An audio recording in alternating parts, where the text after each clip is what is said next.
Binulabog tayong lahat ngayon ni Saldico, mga kababayan. Iba pala ito si Saldico, mga kababayan, pag maglambing sa kanyang BFF na si Martin Romualdez. Birthday ni Martin Romualdez ngayon.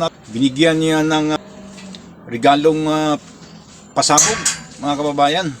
So napanood na siguro ninyo ang video statement kung saan ibinulgar ni Saldico na umano'y ginawa lang siyang instrumento nito ni Presidente Bongbong Marcos at saka nitong pinsan niya na si dating Speaker Martin Romualdez, mga kababayan. Aniya, gusto niya mapanood yung video statement niya sa nating lahat mga Pilipino. Sabi pa niya, papatayin daw siya kapag magkamali siyang lumantad o ilahad ang katotohanan. So mga kababayan, itong pahayag ngayon ni Saldico, hindi pa ito official na testimonial evidence, mga kababayan, kasi makonsider pa ito na hearsay. Kasi hindi pa ito under oath eh. So pwede man ang isang tao, pwede man gumawa-gawa lang yan ng kwento. Lahat ng mga investigasyon ngayon nakapokus kay Saldico. Parang siya yung nabubuhusan ng lahat na paratang, nabubuhos sa kanya, mga kababayan, kasi wala siya rito eh. Sabi pa niya na pauwi na sana siya at tinawagan daw siya ni Martin Romualdez na huwag ka na lang umuwi. Kami nang bahala sa iyo.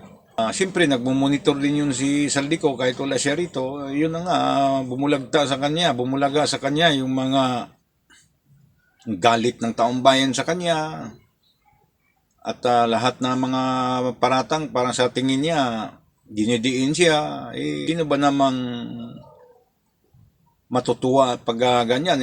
Although sabihin natin na accessories of crime siya, pero in his capacity, hindi siya ang may pinakamabigat na kasalanan. So damay-damay na ito. Ako yung napagbuntungan ng galit ng mamamayang Pilipino, samantala kayo ilulusot ng mga sarili ninyo. Damay-damay na tayo dito. Pinakamataas na tao sa Pilipinas ang inaakusahan niya at saka Speaker of the House. So mapabilang siya dito sa candidate for witness protection program, mga kababayan. So ngayon, ang hakbang na gagawin dito sa DOJ is to cancel his passport. Ipapahuli na siya nito sa Interpol. Dadalhin siya dito sa Pilipinas. Kapag yung due process ang pag-uusapan, mga kababayan. So iuwi siya dito sa Pilipinas, ipa-under oath yung mga aligasyon niya sa harap ng Senado o kahit sino mga notary public attorney. Kailangang ma-under oath niya yung mga akusasyon niya laban kay Pangulong Marcos at saka kay Speaker Martin Romualdez. Ang Malacanang ngayon, mga kababayan, crack na talaga. Kumbaga mga kababayan, bitak na yung Malacanang ngayon.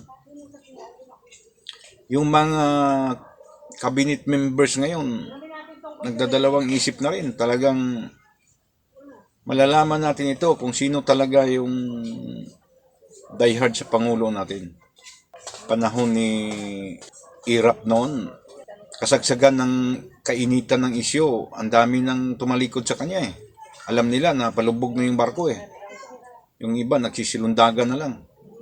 Iilan lang yung cabinet secretaries na hindi talaga iniiwan si Irap.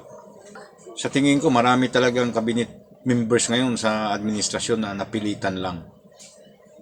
Napilitan lang makisama. Pero deep inside, isinusuka na rin nila siguro yung liderato ni Pangulong Marcos, mga kababayan. Wala lang silang lakas ng loob na magbitaw kasi. At mahirap salungatin ang administrasyon, mga kababayan. Talagang wala ka talagang mapupuntahan kapag babanggain mo yung administrasyon na basta-basta lang. So ngayon si Saldico parang naiipit siya ngayon. Para siyang bibingka ngayon na niluluto sa itaas at saka sa ibaba.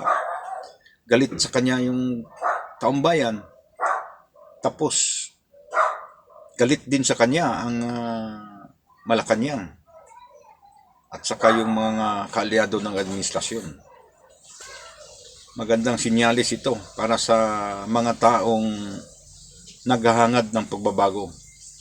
So, sa mga solid DDS dyan, relax lang. At si BP Inday, kailangan bantayan yun ng maigi yan, mga BP security escorts. Kasi, critical time nito ngayon. Hindi natin alam kung anong mga pinaplano nito na talagang palubog na yung barko eh. Hindi natin alam kung ano pang ibang magiging last kick of the dying horse. Baka makapaggawa pa sila ng eksibisyon na di maganda.